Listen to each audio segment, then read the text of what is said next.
자, 인사하자. 준비 인사. 안녕하세요. 안녕하세요. 고1 문화 오늘은 통곡할 만한 자리, 아마도 1단원에서 가장 조금 힘들 단원일 수도 있겠고요. 미래인을 배우는 친구들 저희는 포함 아니죠? 한문 수필이기 때문에 당신네들 포함이야. 정신 바짝 차리고 들어.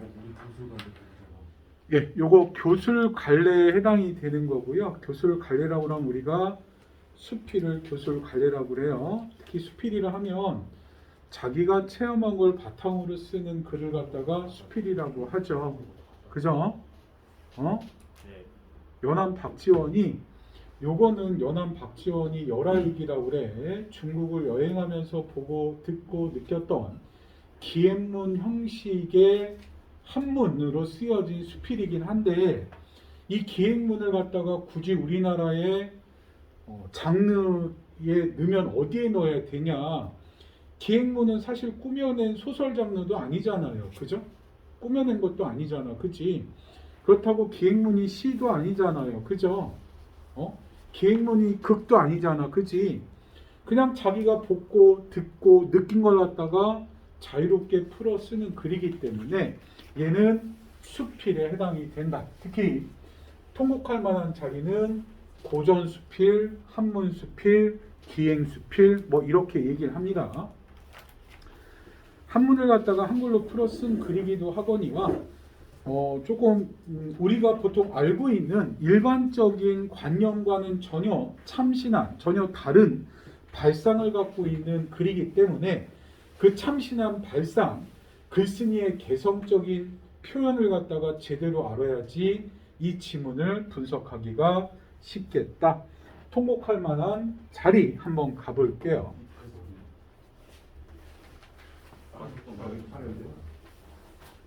자, 7월 초8일 갑신일 1980년 7월 8일이요. 막딱 뭐 한자로 따지면 청, 뭐 이렇게 일청 이렇게 돼 있겠죠. 정사는 누구냐? 사신 가운데 우두머리가 되는 사람. 특히 박지원의 팔촌형인 박명원을 가르쳐. 즉 박지원이랑 누가 여행을 하니? 여기 정사인 박명원이랑 같이 여행을 가는 게 중국 여행을. 정사와 가마를 타고 삼류하자는 강하자거든요. 삼류하를 건너 냉정에서 조반은 아침을 얘기하는 거죠. 아침을 먹었다. 보통 기행문의 3요소가 뭐니? 기행문의 3요소. 여정. 아니야. 견문. 그렇지. 기행문의 3요소 좀 써놓을까요? 나도 오늘인가? 아니 그냥 일주일 전인데.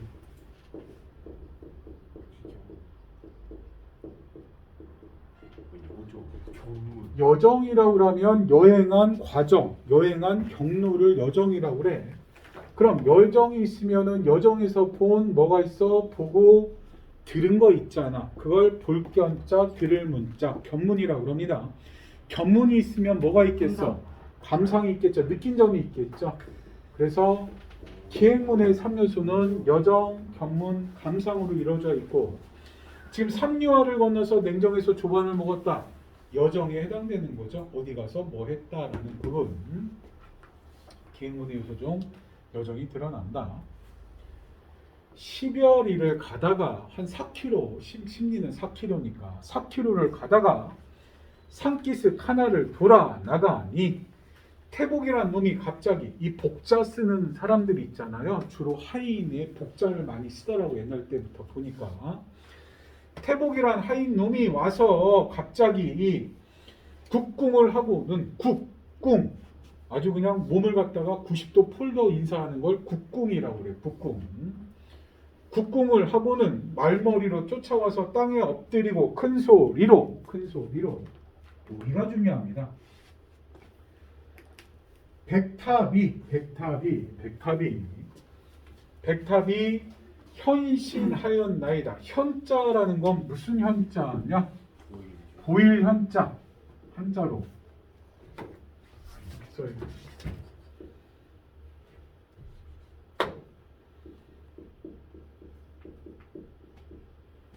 신자는 몸신. 몸신. 근심 뭐예요? 그래서 만수. 몸이 보이다. 몸을 보여주다 이거거든요. 에이, 한자 쓰지 말자. 몸을 보여주다라는 거거든. 백탑은 탑의 이름이요. 중국 요나라와 금나라의 전탑을 이르는 말. 여하튼 탑이요. 백탑이 현신하였기에 아랫나이다. 봐봐. 백탑이란 그 물체가 지가 지 몸을 우리에게 보여주었대. 그런데 잘 봐. 백탑이 다리가 있니? 음소요. 백탑이 움직일 수 있니? 아니요. 지가 숨었다가 일어나서 나 봐주세요 할 수 있니? 아니잖아. 누가 움직이는 주체는 누구야? 우리가 지금 백탑으로 가서 이 백탑이 보이게 되는 거지. 그죠? 그런데 마치 보이는 애가 지가 와서 우리에게 자기 몸을 보여주는 것처럼 표현하고 있잖아. 그죠? 그래서 얘를 갖다가 뭐라 그래? 백탑을 의인화했어. 지가 몸을 보여줬다고 하는 거니까 주객 전도된 표현. 이게 중요합니다. 원래 주는 우리야. 우리 인간이고 객은 백탑이거든. 우리가 백탑을 가서 보는 거지. 근데 여기서는 백탑이 지가 우리에게 뭐 했다라는 겨? 지 몸을 보여줬다라는 얘기죠. 그래서 주객, 전도라는 건 뒤집어졌다라는 거거든요. 그래서 주객이 전도된 표현이다. 시험 문제 굉장히 꼭 나오는 유형입니다. 사물의 의인화를 통해 주객을 뒤바꾸어 표현하였다. 주객 전도된 표현이죠. 매년 출제된 문제 유형. 이해되시죠? 백탑이 현신하였다. 주객 전도된 표현이다. 한나. 태복은 정진사의 마두이다. 말을 끄는 사람이다 라는 거죠. 그래서 태복이 곧 백탑이 보일 거라고 우리에게 와서 폴더 인사하며 얘기했죠. 그런데 주객 전도된 표현을 사용했다. 산기슭이 가로막고 있어 백탑이 보이지 않기에 말을 급히 몰아 수십 보를 채 못 가서 겨우 산기슭을 벗어났는데 안광이 눈에 전기가 어질어질하더니 호련히 검고 동그란 물체가 오르락 내리락 한다. 왜 너희들 63빌딩이나 롯데월드 롯데 새로 지은 게 롯데 이월드인가? 그거 뭐야 거기? 뭐요? 롯데월드를 말하는 거고 롯데타워를. 롯데타워 새로 지은 거. 안 가봐서 몰라요 지금. 안 가봤어? 거기 시네마가 몇 층에 있냐 하면은 거기가 40 몇 층에 있나 하여튼간 나 놀러 갈 거예요. 아시아에서 제일 높은 영화관이라고 거기 영화관 있거든요. 거기 가서 이렇게 밑에 보면은 진짜 아찔아찔해. 진짜 이거는 와 대단하다. 40층만 올라가서 봐도 대단한데. 그러니까 어떠한 굉장한 광경을 봤을 때, 광활함을 봤을 때 현기증이 나는 표현을 갖다가 눈앞이 어질어질하더니 호련히 검고 동그란 물체가 오르락 내리락 했다. 그러니까는 눈앞이 어질어질했다라는 얘기야. 엄청난 광경의 모습을 보고. 중국 여행 해보신 사람 있습니까? 네, 뭐라고요? 중국 여행 가본 사람 있어? 뭐요? 저요 가봐. 중국 여행 가면 그 그랜드 캐니언이라고 할 정도로 되게 멋있는 곳이 굉장히 많거든요. 어디가 많냐? 진짜 끝내주는데. 우리나라는 솔직히 우리나라 풍광도 아름답고 멋있고 하지만 사이즈로 비교하면 장난이 아니야. 특히 아바타에 나오는 그 광활한 장면은 중국의 그걸 갖다가 모티브로 해서 그래픽으로 그렸다는 얘기도 있고요. 대단합니다. 중국을 우리가 뭐 못 사는 나라, 뭐 지저분 나라, 시끄러운 나라라고 폄하할 게 아니야. 굉장한 나라예요, 그 나라도. 사람들입니다. 사람이랑 GDP 시장하는 정도.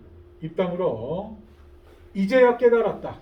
사람이란 본래 의지하고 붙일 곳 없이 단지 하늘을 이고 땅을 밟고 이리저리 나다니는 것이라는 것을 결국에는 별 볼 것 없는 존재다라는 거. 요동벌판에 가보니 인간이 별 볼 것 없다라는 얘기야.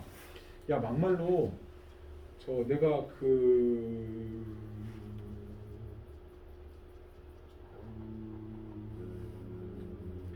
이 설악산 있잖아. 설악산 대청봉만 올라가도 거기가 1900m인가 1700m가 그런데 진짜 마을이나 사람은 보이지도 않고 진짜 마을이나 자동차가 진짜 벌레만 해. 참 인간 별 볼 것 없겠구나. 별 볼 일 없구나. 인간이라는 게 이렇게 미비한 존재구나라는 걸 깨닫게 되는 순간 아마 그러한 광경을 봤던 것 같아요. 말을 세우고 사방을 둘러보다가 나도 모르게 손을 들어 이마에 얹고 뭐라고 그랬냐? 이 광활한 요동벌판을 보고 뭐라고 했냐? 한바탕 통곡하기 좋은 곳이구나. 보통 그런 아주 광활한 벌판이나 멋진 광경을 보면 우와 저는 멋있다. 가슴이 벅차오른다. 진짜 광활하구나. 이렇게 얘기하는 게 보통 사람들의 일반적인 상식의 발언이라고요. 근데 이 글을 쓴 박지원은 뭐라고 그랬냐? 야 이곳이야말로 뭐하기 좋은 곳이다. 한바탕 통곡하기 좋은 곳이다. 통곡이 뭔데? 목 놓아 꺽꺽 울기 좋은 곳이다 라고 얘기하는 거야. 그 넓고 아름다운 광경을 보고서 야 이곳이야말로 한바탕 목 놓아 울기 좋은 곳이구나 라고 얘기를 하는 거죠. 즉 다시 말해서 일반 사람들의 상식에 대한 표현이 아니라 박지원만의 창의적인 발상이 드러나는 곳입니다. 그래서 통곡할 만한 자리, 제목이 여기서 온 거지. 했더니 정진사가 천지간에 이렇게 시야가 툭 터진 곳을 만나서는 벼랑간 통곡할 것을 생각하시니 무슨 까닭입니까? 정진사는요 우리와 같이 일반적인 생각을 가진 상식적인 인간이야. 이상하지?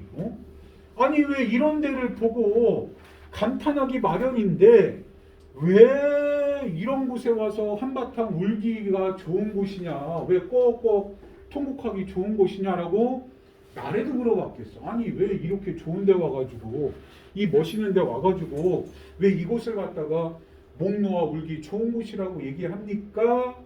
라고 물어보는 거죠. 그러니까 여기서는 박지원은 창의적인 생각을 하는 사람으로 상징이 되고 정진사는 일반적인 통념을 갖고 있는 상식을 갖고 있는 사람으로 대비가 되고 있어. 각각의 사고의 형태를 대조해 보는 것도 이 글을 갖다가 제대로 파악하는 거죠. 하고 묻기에 나는 누굴 얘기하는 겨? 글쓴이 자신 박지원을 얘기하는 겨? 1인칭의 문학이라고 그래. 그래서 수필이.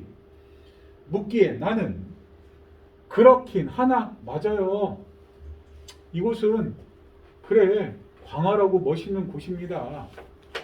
그렇긴 하나 글쎄 청고의 영웅들이, 청고라는 건 옛부터 아주 오랜 옛부터 청고의 영웅들이 잘 울고 미인들이 눈물을 많이 흘렸다고 하나 기껏 소리 없는 눈물이 두어 줄기 옷깃에 불러 떨어진 정도에 불과하였지. 그러니까 옛사람들이 그렇게 위대한 사람들이 진짜 목 놓아 꼭꼭 울었다는 사람 본 적 있어 없어? 거의 없어. 특히 사나이가 눈물 흘리면 돼 안 돼? 안 돼. 유교적 인식에서는 그냥 눈물 흐르더라도 그냥 소리 없이 경쭉 흐르고 툭툭 흘려야지 그렇게 눈물을 흘렸지 제대로 울어본 사람이 없지 않느냐.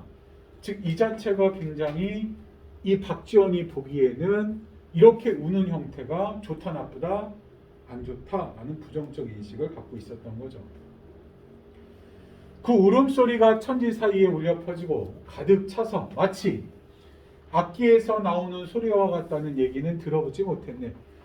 그러니까 악기에서 나오는 소리처럼 아주 꺽꺽 신나게 진짜 원대로 뜻대로 물어본 사람이 있다 없다? 단 한 명도 없었다라는 얘기야. 없었다라는 얘기야. 사람들은 단지 인간의 칠정, 7가지의 감정이 있습니다. 기쁨, 노여움, 슬픔, 즐거움, 사랑, 미움, 욕심 중에서 오직 슬픔만이 울음을 유발한다고 알고 있지. 요게 일반적인 상식에 가까운 생각이야. 자꾸 여기서 일반적인 상식의 생각과 창의적인 생각을 갖다가 구분 지어서 계속 이 지금 두 축을 이루고 있는 거거든요. 박지원은 지금 창의적인 생각으로 일반적인 생각을 가진 사람들을 뒤지고 싶은 거예요. 고치고 싶은 거예요.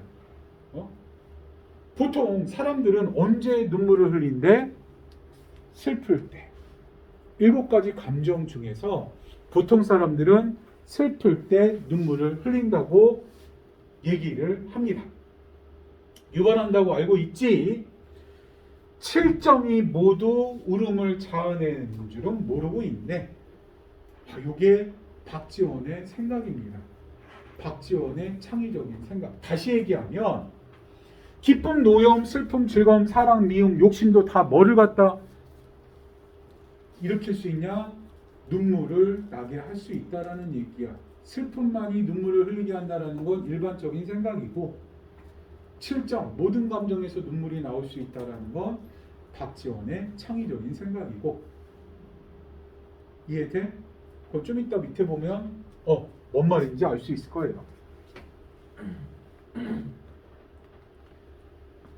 기쁨이 극에 달하면 울음이 날만 하고 분노가 극에 치밀면 울음이 날만 하며 내가 가장 좋아하던 여자친구를 내가 가장 좋아하던 남자친구가 뺏어갔어. 그것도 인생에 2번에서 실제로. 그럼 있잖아요. 처음에 어떠한 이 감정이 분노. 어떻게 내가 가장 좋아했던 내 친구가 가장 내가 좋아했던 여자를 빼앗아가? 진짜 농담이 아니라 이 분노가 머리 끝까지 서가지고 머리가 쭉쭉쭉 쓰면서 눈물이 뚝뚝 흘려진다니까. 분노가 극에 달해도 눈물이 흘립니다. 진짜예요. 저는 그걸 알아요. 이들 왜 진짜 친구를 때려고 싶은데 때리지 못하겠고 진짜 막 그런 상황에 진짜 분노의 극에 달하면 그냥 눈물이 뚝뚝 흘릴 게 있잖아. 그거야. 아니야. 즐거움이 극에 이르면 울음이 날만하고. 왜? 막 겁나 웃다가 우는 애들 있잖아. 진짜 막 울다가 웃으면 웃다가 웃으면 똥구멍에 털난다고. 막 진짜 막 웃다가 막 너무 웃겨가지고 나중에 눈물이 난다니까. 그런 거야. 사랑이 극에 달하면 울음이 날만하며 미움이 극에 달하면 울음이 날만하고 욕심이 극에 달해도 울음이 날만한 걸세. 막히고 얼룩님 마음을 시원하게 풀어버리는 데에는 소리를 지른 것보다 더 빠른 방법이 없네. 그러니까 이 7정의 마음이 극에 달하면 다 눈물이 나는데 그 감정을 갖다가 정화시키는 데는 뭐밖에 없다? 소리 지르면서 우는 것밖에 없다. 그래서 이 우울증 많은 사람들은 우는 연습도 필요하대요. 많이 울어야지, 잘 울어야지 그만큼 마음에 쌓였던 여러 감정이 잘 정화가 된다고 해. 나도 보이지 않게 많이 우는 편이거든요. 특히 이제 기도하면서 좀 많이 우는 편이거든. 평소에는 잘 안 울어. 욕하기 바빠, 때리기 바빠. 그런데 혼자 이렇게 조용히 기도할 때는 그런 눈으로 바라보지 마. 왜? 그렇습니다. 소리를 지르는 것보다 통곡하는 것보다 더 빠른 방법이 없네. 통곡 소리는 천지간의 우레와 같아. 지교법이죠. 우레와 같아. 지극한 감정에서 터져나오고 터져나온 소리는 사리에 절실할 것이니 울음과 웃음의 공통점 사리에 절실할 것이니 웃음소리와 뭐가 다르겠는가?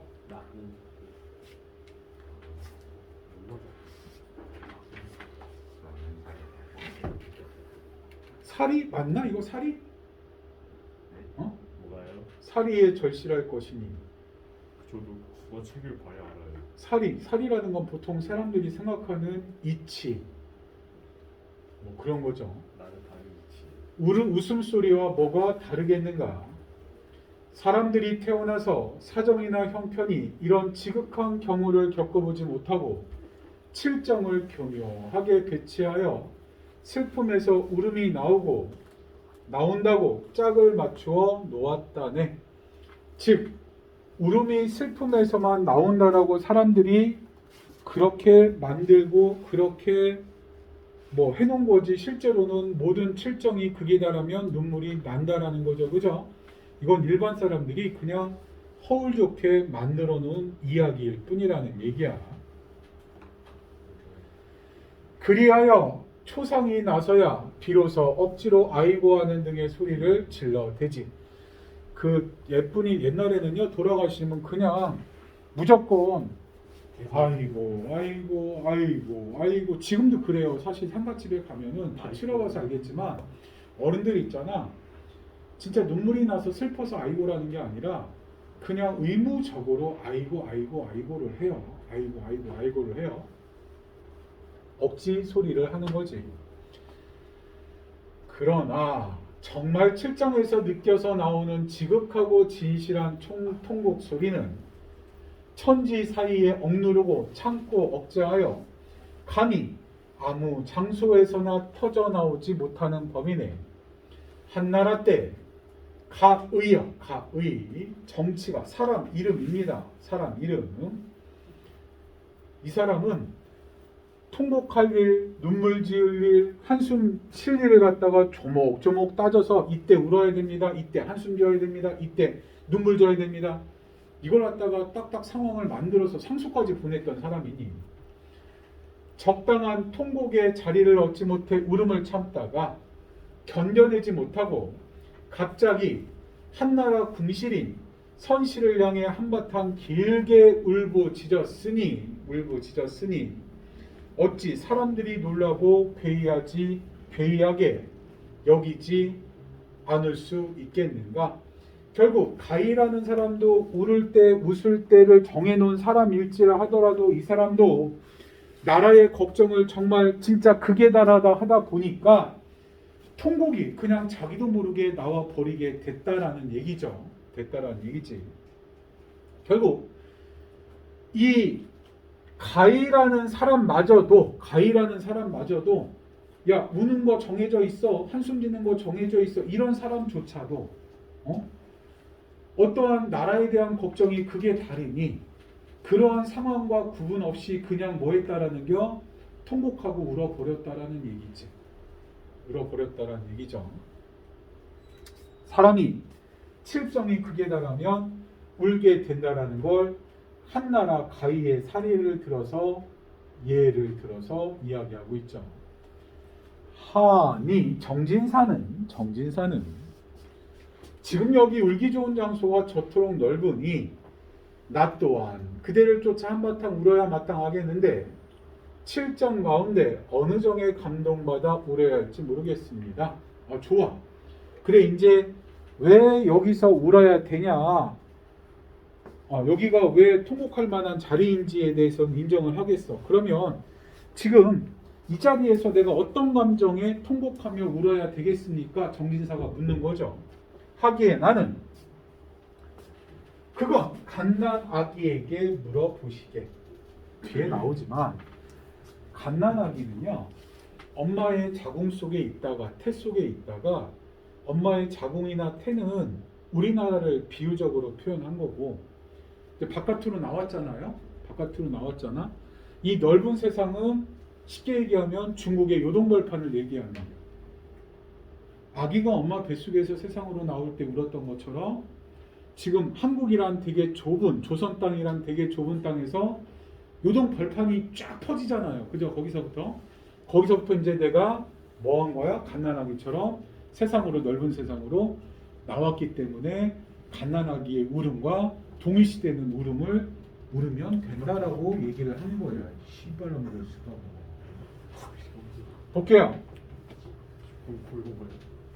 갓난아이가 처음 태어나 칠정 중에 어느 정에 감동하여 우는지 갓난아이는 태어나 처음으로 해와 달을 보고 그 다음에 부모와 앞에 꽉 찬 친척들을 보고 즐거워하고 기뻐하지 않을 수 없을 것이네.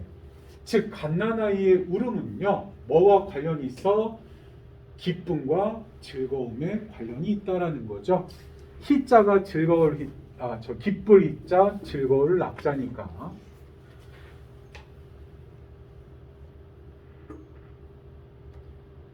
그거잖아. 보통 사람들은 아이가 우는 걸 갖다가 보통 아까도 얘기했지. 일반적인 사람들은 우는 걸 왜 운다고 생각했다고? 슬퍼서 운다고 생각했잖아. 근데 갓난아이는 여기서 봐.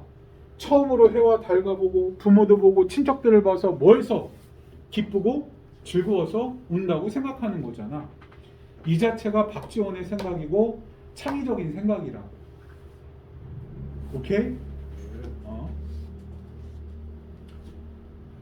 이런 기쁨과 즐거움은 늙을 때까지 두 번 다시 없을 터이니 슬퍼하거나 화를 낼 이치가 없을 것이고 응당 즐거워하고 웃어야 할 것이 아닌가 서리법이여.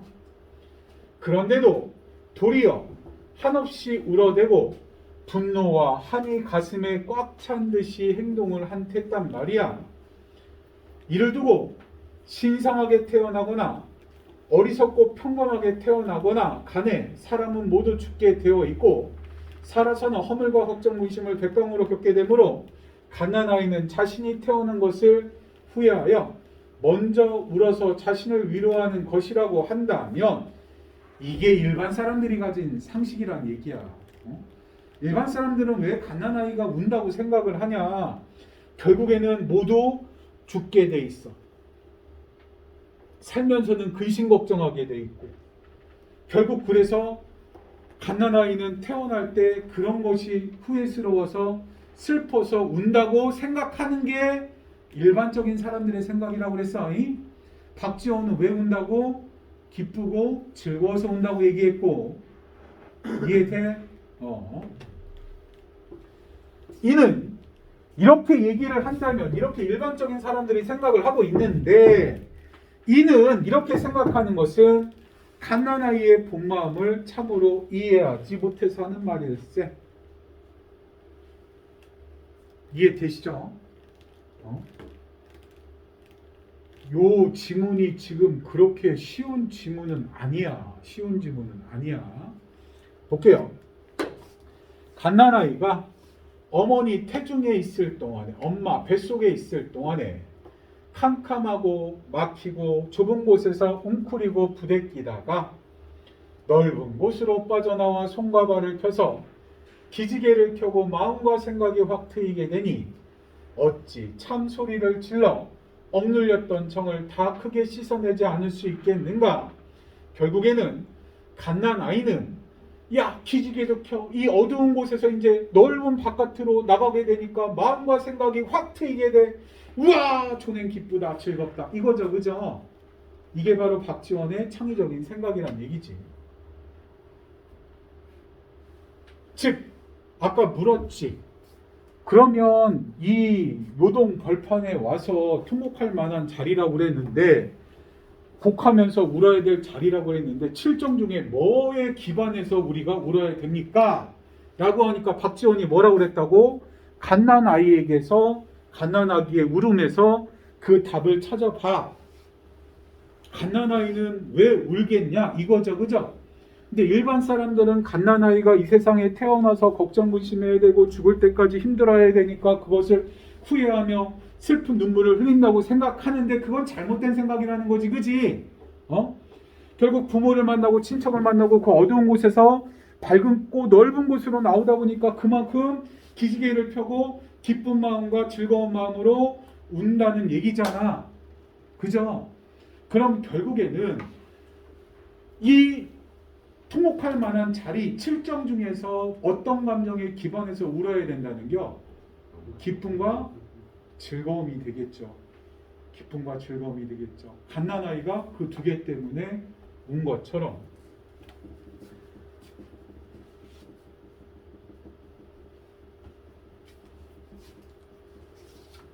그러므로 갓난아이의 거짓과 조작이 없는 참소리를, 참 울음소리를, 즐겁고 기쁠 때 자연스럽게 나오는 울음소리를 응당 본받는다면 금강산 비로봉에 올라 통해를 바라보며 한바탕 울 적당한 장소가 될 것이고, 꼭 요동벌판 이곳만이 아니라 이곳과 비슷한 금강산 비로봉, 아까 내가 얘기했잖아요. 설악산 대청봉에 가서도 너무 세상이 튀어 보이는 거야. 즉 꼭 요동벌판만이 아니다. 어디에서도 통곡할 만한 자리가 되겠냐? 금강산 비로봉. 황해도 장현의 금모래 사장에 가도 한바탕 울 장소가 될 것이네. 그러니까 지금 여기서 물 장소가, 통곡할 만한 장소가, 자리가 요동벌판이기도 하지만 금강산 비로봉도 되고 장현의 금모래 사장도 된다라고 얘기를 하고 있는 거지. 그죠?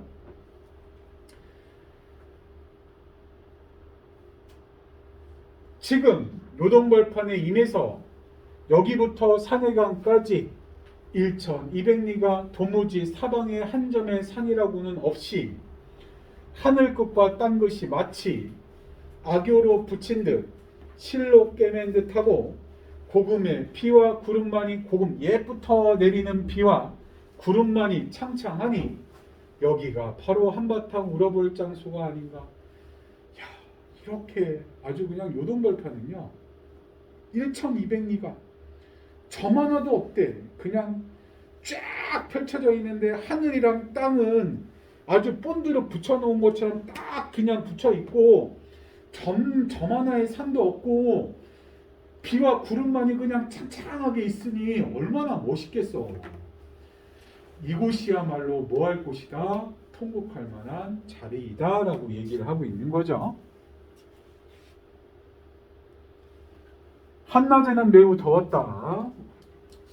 말을 달려 고려총 아미장을 지나서 길을 나누어 갔다. 나는 주구, 조달동, 병군, 박내원, 정진사, 겸인, 2학년과 함께 옛 요동으로 들어갔다. 번화하고 풍부하기는 동성의 10배쯤 되니 따로 요동여행기를 써놓았다. 서문을 나서서 백탑을 구경하니 그 제조, 그 만들어 놓은 게 공교하고 화려하며 웅장함이 가 요동벌판과 맞먹을 만하나 따로 백탑에 대해 적은 백탑기가 뒤편에 있다. 통곡할 만한 자리 이해되십니까? 가장 큰 축은 정진사, 일반 사람으로 대표되는 정진사의 생각, 칠정 중에서 뭐 울음이 나오는 감정은 뭐밖에 없다? 슬픔밖에 없다. 그렇지만은 창의적인 발상을 갖고 있는 박지원의 생각, 칠정 중에서 슬픔뿐만이 아니라 뭐다? 모든 칠정의 감정이 극에 달하면 뭐가 나올 수 있다? 울음이 나올 수 있다. 그렇다고 친다면 이 요동벌판이 통곡할 만한 자리라고 한다면, 그래, 울을 수 있다고 한다면 어떤 감정에 기반해서 울어야 되겠는가? 그거는 갓난아기의 울음에서 찾아보자. 갓난아기도 어미의 태에서 넓은 세상으로 나왔듯이 우리도 이 좁은 조선에서 요동벌판으로 나아가는 거랑 똑같은 이치니, 이 어린아기가 우는 것은 후회와 슬퍼서 우는 게 아니라 기쁘고 즐거워서 우는 것이니 우리도 무슨 감정에 기반하여 기쁨과 즐거움에 기반해서 이곳에서 통곡하면 된다라는 얘기잖아. 이해돼? 머릿속에 이게 이렇게 정리가 돼야 돼요. 학습 활동이요. 김정희의 요야 중에서 천추의 커다란 울음터라니 그 울음터가 어디였다라고 요동벌판이라고 그랬지, 그지? 재미난 그 비유 심요도 해라. 와, 진짜 그 요동벌판을 보고서 통곡할 만한 자리라고 하는 그 생각 자체가 심요도 해라. 정말 창의적이구나. 정말 대단해. 정말 신이해. 갓 태어난 핏덩이 어린아이가 세상 나와 우는 것에 비유하였네. 통곡할 만한 자리를 갖다가 정확하게 그냥 요점 정리로 딱 하나, 둘, 세 개, 네 개로 딱 끝낸 거잖아. 그지? 어? 여기에 그냥 통곡할 만한 자리가 다 정리가 된 거야. 이해되셔? 이해됩니까? 그 다음이요.